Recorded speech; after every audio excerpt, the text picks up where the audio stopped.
how to scan Wi-Fi QR code with laptop.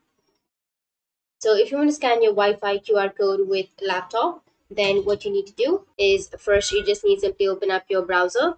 After opening your browser, you need to just go with your search and search for scanqr.org and hit the enter. And after that, here you will have scan now option. So you just need to simply click on it and you need to drag and drop from your laptop. So you just need to simply have the QR code that you would like to scan. Like for example, you can open up your WhatsApp.